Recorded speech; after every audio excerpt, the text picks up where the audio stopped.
যদি গো মায়ার সংসারে কখনো ফিরিয়া আসি, তুমি কেটে দিও এই মায়ার বাঁধন, কেটে দিও এই মায়ার বাঁধন।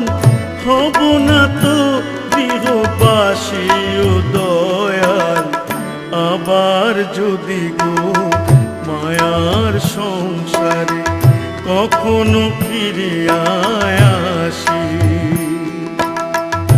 আবার যদি গো মায়ার সংসারে কখনো ফিরিয়া আসি।